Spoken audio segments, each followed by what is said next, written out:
melancólico. O elemento terra também tem origens místicas.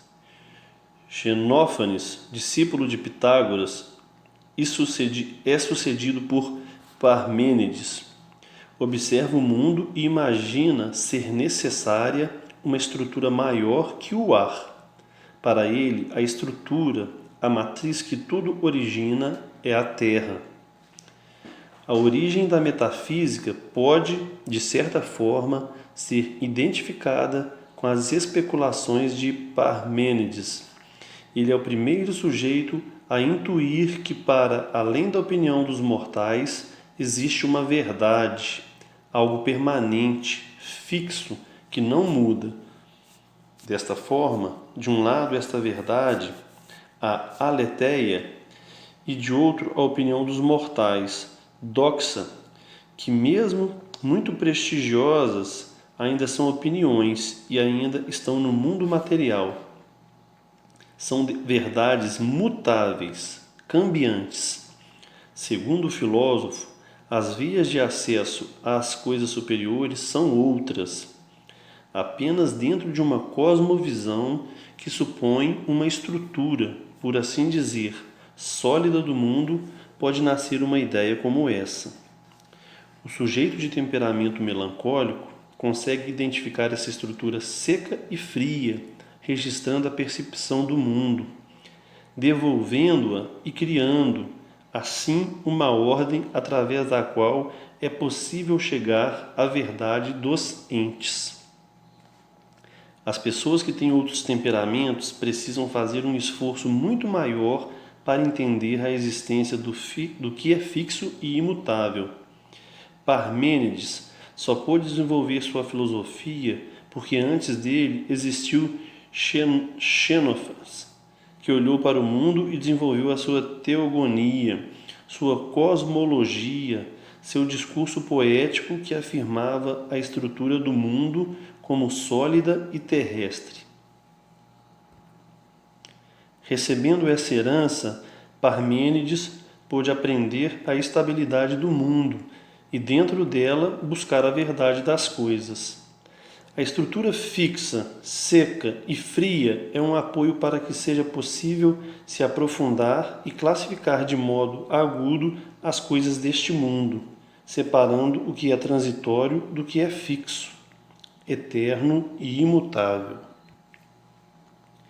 É, graças à cosmovisão de Xenófanes, que estabeleceu a estrutura fixa que Parmênides consegue observar o mundo e desenvolver sua filosofia até as noções de on e de nous, as noções de ente e mente. Com os sujeitos de temperamento melancólico acontece algo muito semelhante. Eles entram no mundo com uma visão mais estável, têm a visão mais organizada e precisam que sejam assim, informando-a inclusive por meio de seus atos. Os sujeitos de temperamento melancólico, terrestre, se ressentem muito, sofrem muito quando o mundo ao redor está desorganizado, quando as pessoas não respeitam a organização. As crianças de temperamento melancólico precisam de ordem, de que uma coisa seja feita após a outra, de organização tanto material como cronológica, de cada coisa em seu lugar. Caso contrário, sofrem como um Parmênides tentando filosofar sobre o ser e sobre a mente, estando apenas no mundo das sensações e opiniões. Os outros temperamentos, como os de componente úmido, lidam muito bem com o mundo das sensações e das opiniões, pois a umidade se caracteriza pelas coisas maleáveis e pode transitar de um lugar para o outro. Por não buscarem a ordem, mas a compreensão e o envolvimento lidam muito bem com o caos. Mas, esteja o mundo organizado ou não, o melancólico tende a desenvolver suas coisas em ordem. Suas expressões físicas, afetivas ou intelectuais são expressões de ordem, são estéticas. Os sujeitos que têm o temperamento melancólico tendem a ser metódicos, organizados e centrados em todas as áreas, tanto práticas como emocionais. Como nos outros temperamentos, também no melancólico, de terra, frio e seco, pode haver nuances e predomínios. Vamos a eles. Melancólico, seco sobre o frio. Há um tipo específico de manifestação no temperamento melancólico, com o componente seco prevalecendo sobre o frio. O elemento seco não aprofunda, está relacionado à separação, à análise, como uma espada tensa que tende a cortar e examinar, a fazer comparações.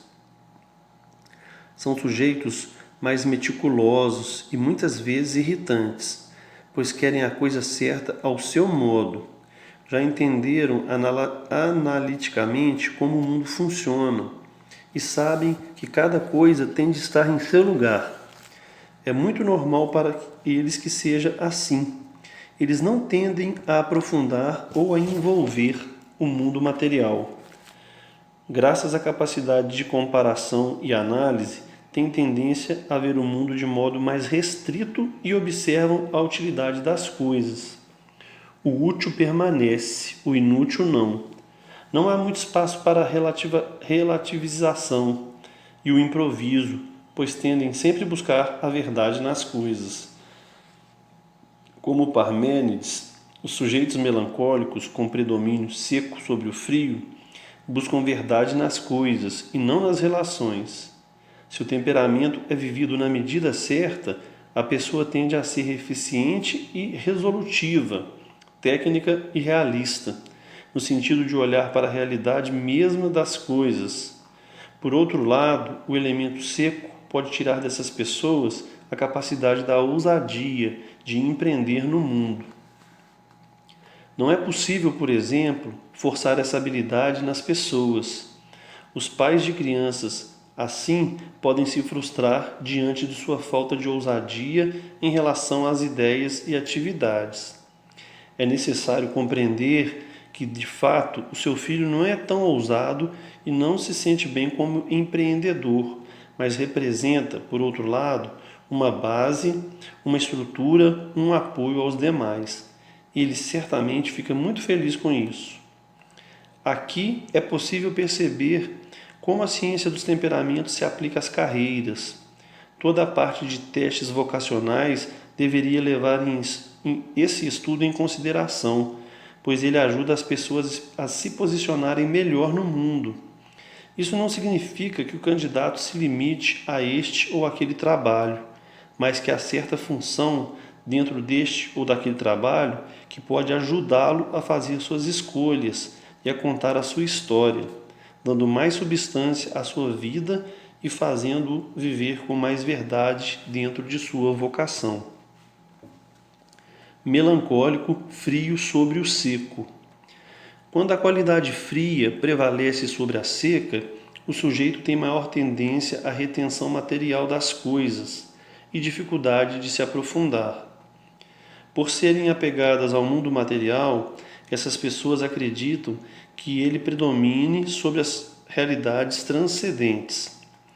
Isso pode trazer um componente muito negativo, que é a retenção com inércia, ou seja, a tendência a reter as coisas materiais por ter dificuldade de se livrar delas. As crianças com esse temperamento têm dificuldade de doar brinquedos e de abrir mão das coisas, tendendo a ser mais materialistas. Por outro lado, se bem usadas, essas qualidades geram indivíduos mais seguros, que se organizam e tendem a ser mais previdentes. Eles sabem o que é efetivamente importante graças ao elemento seco e separam o que importa do que não importa, acumulando apenas o que lhes serve. As crianças desse tipo de temperamento precisam exercitar a capacidade de se desapegar, de fazer atos de sacrifícios. Têm de ser ensinadas a não manter os olhos apenas neste mundo sublunar. Quando o ambiente material está organizado, tendem a ser pessoas mais cordiais, diplomáticas e calmas. Podem ser pessoas de fácil trato, porque prevalecendo a frieza sobre a secura, não sobressai tanto aquela dureza seca do método e da irritabilidade. Essa frieza meio seca, que faz com que sejam cordiais e sociáveis, mas que também não devolvam muitas relações. A diplomacia não aprofunda as relações humanas, ela mantém o equilíbrio, que é útil e importante, mas não se interessa pela vida do interlocutor, por seus problemas íntimos, etc. Sua função primordial é de terra, melancólica, seca, mas o predomínio do frio sobre o seco faz com que a tensão da secura seja menos evidente e tendem a ser mais cordiais, cordatos, diplomáticos ou amáveis. Melancólico, frio sobre o seco com aporte úmido. O temperamento melancólico, com predomínio do frio sobre o seco e aporte úmido, traz um componente explosivo. O frio que prevalece sobre o seco traz a mesma tendência do último subtipo, a tendência ao acúmulo, ao apego, à aquisição de coisas materiais. Mas o aporte úmido lhe traz outra capacidade, a de pegar essas coisas acumuladas, tanto as coisas materiais como as relações, e aprofundar seu sentido, o que pode lhe conferir uma grande ambição. Há uma tendência a se organizar partindo do sentido mesmo das coisas, a observar mais a relação que essas coisas podem estabelecer com ele ou com os outros. Sua ambição, assim, tende a ultrapassar o campo propriamente profissional ou financeiro. É uma ambição diante da própria vida, como se quisesse ter outro temperamento, parecer um sujeito de água, que tem uma capacidade profunda de compreensão, de entendimento e de domínio, mas está preso ao componente seco, que sempre prevalece.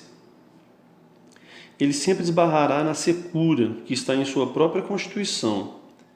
Essas pessoas sentem como se sempre tentassem subir para outra categoria e caíssem. Eles não são inferiores, mas se veem assim.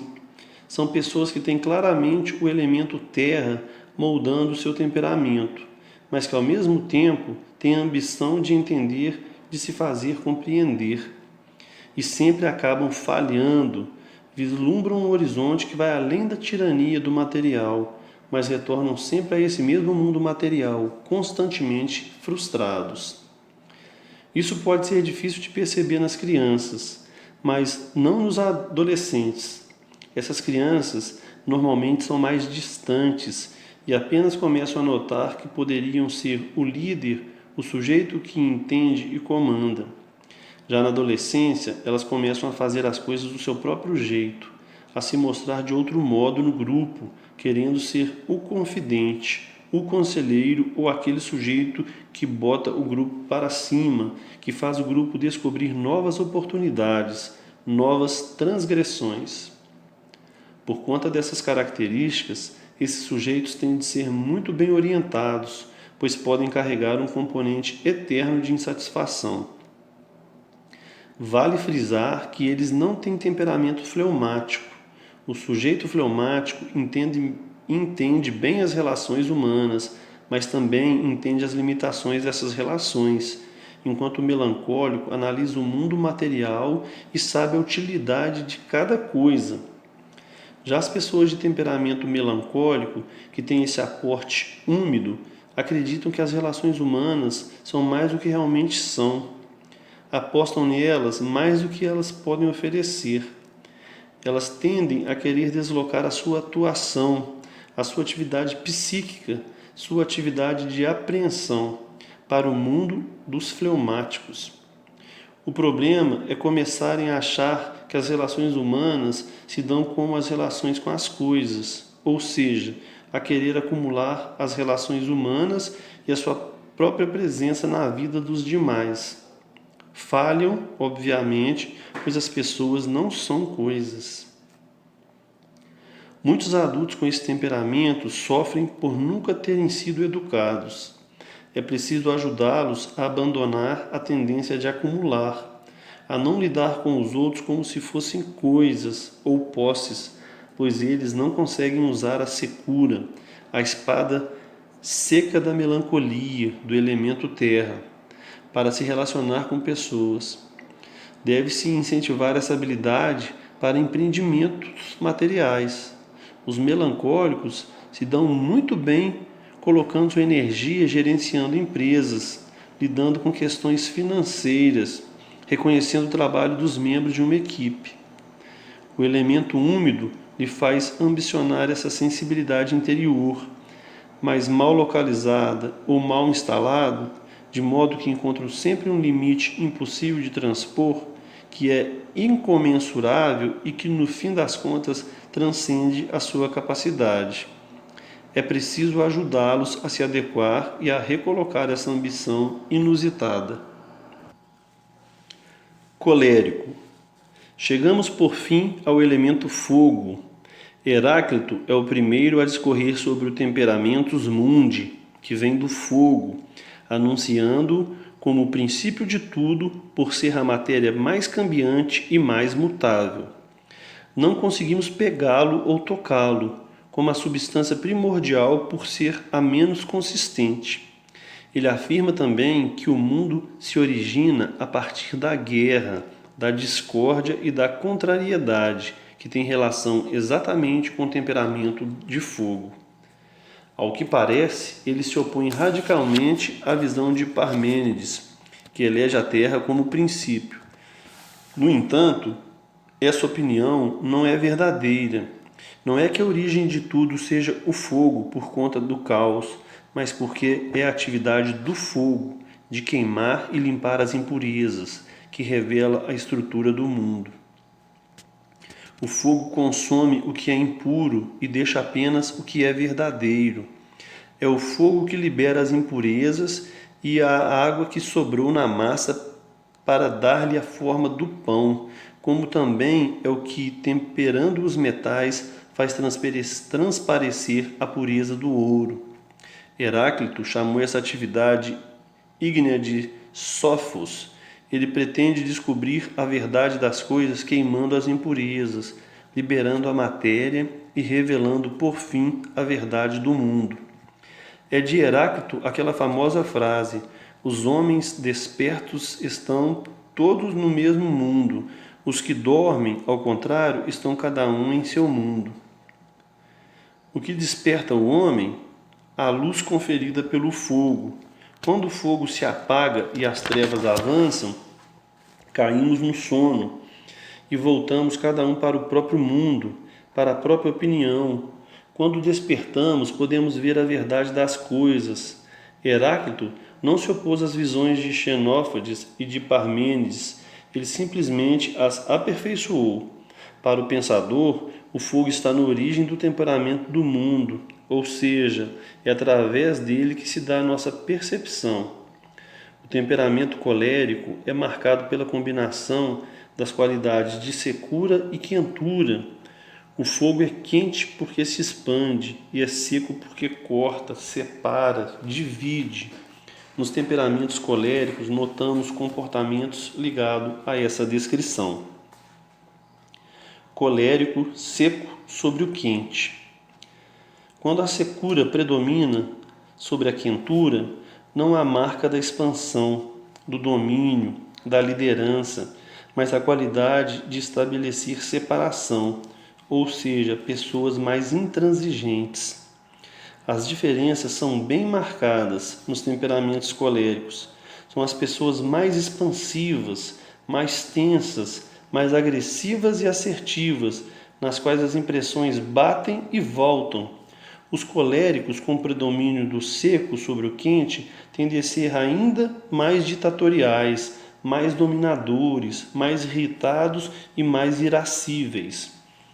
Algumas crianças com esse temperamento têm muita disposição física, pois a secura se manifesta materialmente de forma muito clara. Tendem a ser mais encrenqueiras, a debater mais, a querer ocupar os espaços físicos. Ocupam certos espaços, para mostrarem seu limite, como se dissessem: este aqui sou eu, não se aproxime. Vemos muitas crianças com temperamento colérico sempre trombando, empurrando os amigos. Essa ausência de domínio corporal provavelmente se dá porque sua sensibilidade é marcada pela secura. Elas pensam que precisam separar, tensionar para demarcar efetivamente o seu espaço. Como mudar isso? É preciso, desde o início, ajudar essas crianças a se dominar, começando pelo próprio corpo. Elas precisam frequentar aulas de psicomotricidade, de judô, karatê, para que possam adquirir domínio corporal e entender que o limite não é tão fixo quanto imaginam. O corpo não é a manifestação direta da secura, podendo ser influenciado também pelos outros elementos, o que confere tanto às crianças como aos adultos uma vida mais harmônica. Aos próprios adultos que são muito violentos fisicamente por conta da predominância do componente seco sobre o quente, recomenda-se praticar alguma arte marcial para que criem um domínio sobre essa corporeidade seca que acaba por restringir sua percepção do mundo e parem de agir tão explosivamente a qualquer resistência do meio externo. Colérico quente sobre o seco. O predomínio da qualidade quente sobre a seca traz novas características ao temperamento colérico. A secura deixa de ser sua marca principal e o temperamento passa a ser governado pela expansão. São líderes natos, não tendem a conciliar muitas opiniões, pois sentem certa primazia em relação à verdade.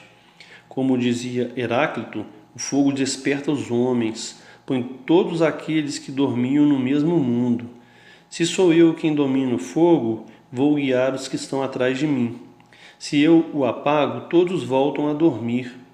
A prevalência da quentura sobre a secura contribui com a característica de liderança, por fazer com que não levem em conta a opinião dos outros, mas não são tão rígidos, fixos e ditatoriais quanto aquele sobre quem falávamos acima. Tem a tendência a ver os sofos, a ver o que precisa ser iluminado no mundo, além de se expandirem os relacionamentos, as empresas e ambientes em que se encontram. Esses sujeitos também tendem a ser mais carismáticos, sem deixarem de ser assertivos. Exercem autoridade com altivez, elegância e força. As crianças desse temperamento obviamente lidam mal com as autoridades, pois desejam ser elas próprias a autoridade. Elas enxergam o mundo desse modo, sobretudo quando têm pais de temperamento frio, com os quais vão querer aprender a liderança, mas não terão um modelo para se espelhar. Então é necessário proporcionar os meios para que essa criança seja o líder, ao menos o vice-líder do grupo. Mesmo estando sempre no comando, os pais devem bolar estratégias para contar com a ajuda dessa criança.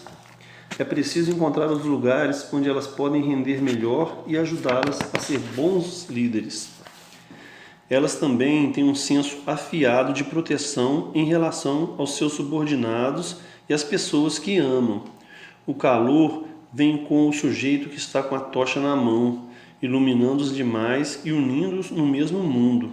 É aquele que, portando essa chama, acha no mundo o caminho da verdade e conduz os demais.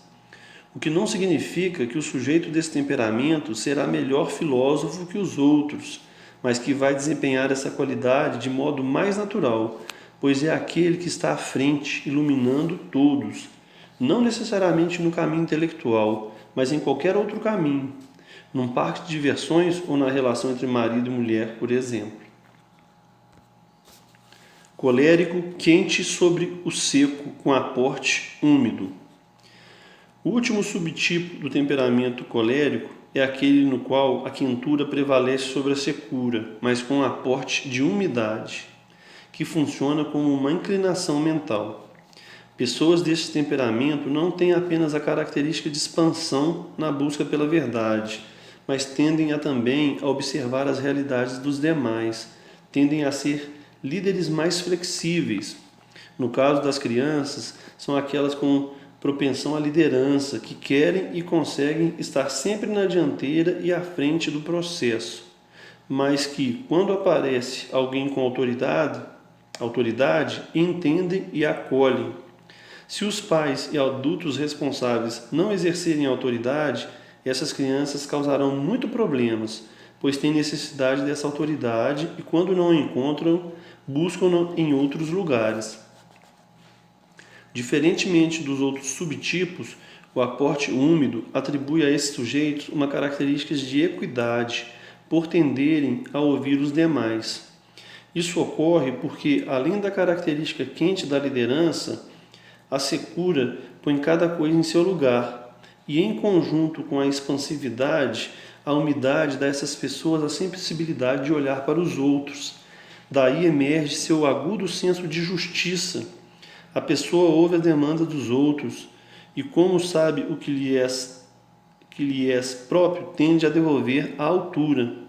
A justiça nada mais é do que dar a cada um o que é seu. As crianças desse temperamento costumam se incomodar em muitas situações. São aquelas que vivem dizendo: mas isso não é justo. Essa criança é capaz de analisar as coisas e de se expressar, e a característica úmida faz com que ela acredite que cada um tem de receber o que é seu. Há muitos que continuam se comportando assim na vida adulta. Isso pode ocorrer com as pessoas que têm esse tipo de temperamento, mas gostariam de ter o temperamento sanguíneo. Elas acreditam conseguir articular bem a fala e atingir a compreensão dos outros, e em certos momentos tentam se comportar como se fossem compreensivos com todo mundo, o que não acontece de fato devido ao seu componente seco. Esse indivíduo fica tentando se posicionar e se localizar como um sujeito mais ponderado e equilibrado, mas quando se confronta com uma situação injusta, revela sua natureza e manifesta a força do calor expansivo do seco, que faz a separação e coloca cada coisa em seu lugar. É importante nunca nos esquecermos de que o temperamento é somente um dos elementos que compõem as condições da nossa vida. Além da educação que tivemos, da cultura em que estamos inseridos, das características genéticas que recebemos, de todos os eventos que ocorrem conosco, etc., e que o seu estudo, portanto, contribui para a educação dos filhos e para auxiliar as crianças em suas dificuldades, na medida em que é integrado numa compreensão geral de sua situação. Pensemos, a título de exemplo, numa criança que enfrenta dificuldade em relação à timidez. A timidez não tem a ver com temperamento diretamente. Porém, os melancólicos e os fleumáticos tendem a sofrer menos com a timidez, porque eles não têm a ebulição natural. Sanguíneos e coléricos sofrem muito mais quando são tímidos. A timidez é uma reação que ocorre quando você sabe que não tem o domínio de algo que acha que deveria ter, ou quando não tem a expressividade que gostaria. Para resolver a timidez de um sanguíneo ou de um colérico, é preciso fornecer elementos físicos de atuação no mundo, elementos de conhecimento ou de força. O que ajuda muitos sanguíneos adultos a vencer a timidez é ficar mais forte fisicamente. Essa relação parece esquisita e a timidez pode não ter a ver com o corpo diretamente, mas obtém-se assim uma ferramenta de operação no mundo, o que o ajudará a se expressar, a estar mais bem posicionado, a entender que possui uma capacidade de expansão. Outra coisa que ajuda é o domínio da fala e da linguagem. No caso de crianças tímidas, saber ler corretamente ajuda muito, assim como saber declamar poesia, saber fazer leitura expressiva com a prosódia adequada, etc. O domínio da expressividade verbal é fundamental para mandar embora a timidez e o nervosismo.